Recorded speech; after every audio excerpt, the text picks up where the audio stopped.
Kalau kita mulai berbicara dari IHSG terlebih dahulu ya, seperti yang tadi Sasa sampaikan bahwa memang 10 hari selama di bulan Desember ini semuanya kompak melemah. Hanya 3 hari saja di bulan Desember ini yang berada di zona hijau. Jadi kalau dilihat secara grafik hari ini IHSG sempat masuk ke zona hijau di sesi pertama, namun akhirnya tidak mampu untuk mempertahankan penguatannya hingga berakhir ditutup dengan pelemahan 0,48%. Dan ini juga tercermin dengan lemahnya Wall Street dan juga bursa Asia yang jeblok. Sepertinya ini masih terdampak dari Super Thursday pekan lalu. Kenaikan 50 basis poin oleh beragam bank sentral ini masih membawa dampak kepada pasar dalam negeri sehingga investor kini cenderung lari ke SBN khususnya untuk dalam negeri. Dan kalau kita lihat secara teknikal Sasa, ini IHSG memang juga masih berada di bawah rata-rata harga. Nampaknya masih belum memiliki tenaga setelah kejatuhan sejak awal Desember.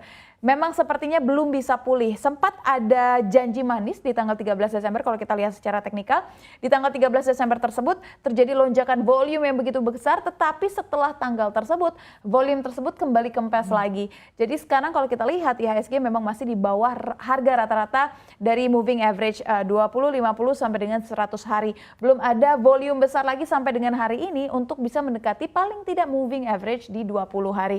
Dan kita harus cermati juga bahwa ini adalah udah minggu-minggu terakhir, ini adalah minggu ketiga, minggu depan adalah menjadi minggu terakhir di bulan Desember di mana orang sudah banyak liburan seperti yang tadi saya sampaikan, sudah banyak mengambil cuti sehingga dikhawatirkan sebenarnya volume akan semakin tipis lagi semakin harinya.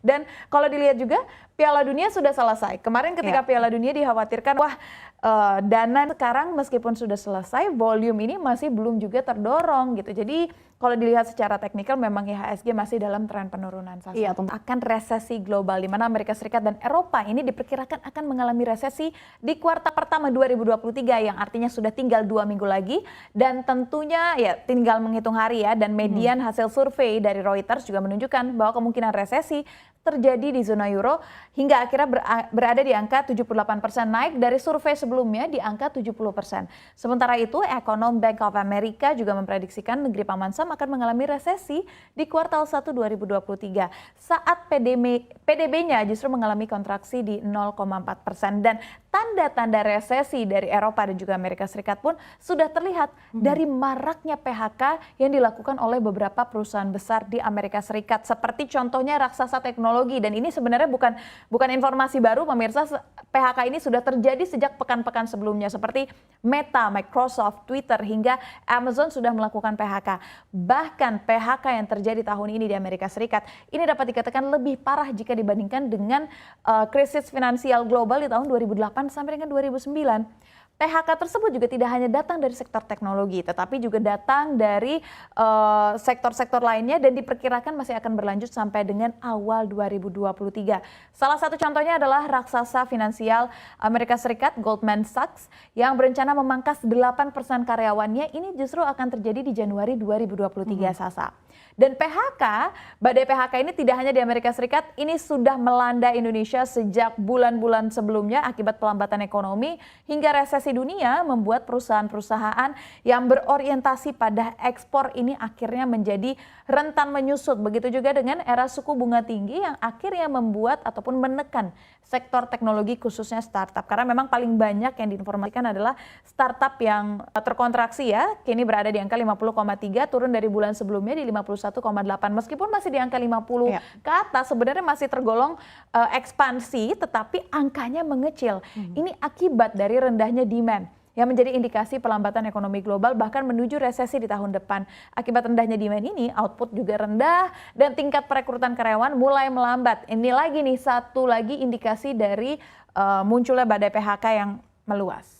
Kamis nanti ini akan jadi Super Thursday juga untuk Indonesia. Apakah kita akan mengekor kebijakan Bank Sentral luar menaikkan 50 basis poin? Karena apa? Karena BI akan merilis kebijakan moneternya. Diketahui BI sudah menaikkan suku bunga sebanyak 50 basis poin 3 kali, ini menjadi 5,25%. Dan langkah BI ini dilihat cukup ampuh untuk menarik dana investor asing masuk kembali lagi ke pasar obligasi. Jika BI kembali menaikkan 50 basis poin sehingga suku bunga BI 7 days reverse repo rate menjadi 5,75, akan ada peluang nih investor asing masuk dan memborong SBN, dan ini menjadi katalis positif bagi pasar finansial RI karena rupiah akan menguat. Tetapi memang BI ini diperkirakan akan sedikit mengendurkan kebijakannya hanya di angka 25 basis poin, mengingat juga karena inflasi di Indonesia yang juga sudah mulai melandai. Dan kalau misalkan capital inflow ini terus berlanjut seperti yang saya sampaikan tadi, rupiah tentunya bisa lagi lebih bertenaga dan berpeluang menguat. Penguatan rupiah ini bisa memberikan kenyamanan bagi investor pasti tentunya, Sasa. Ini kalau dari dalam negeri, dan jelang 2 hari sebelum BI, berarti tepatnya di hari Selasa, ini Bank Sentral China juga akan mengumumkan suku bunganya. Kalau berbeda dengan sedikit terjadi perbedaan ya, kalau kita lihat sektor perbankan hari ini justru terkoreksi cukup dalam, sementara pemerintah kita ketahui meminta BUMN untuk menyetorkan dividen sebesar 49,1 triliun di tahun 2023. Nah, Himbara ini dipastikan akan membagikan dividen tahun buku 2022 lebih besar. Nilai dividen dan pajak kepada negara tumbuh 19,3% secara tahunan dari 53,6 triliun di kuartal 3 2021 kini menjadi 64 triliun pada kuartal 3 2022.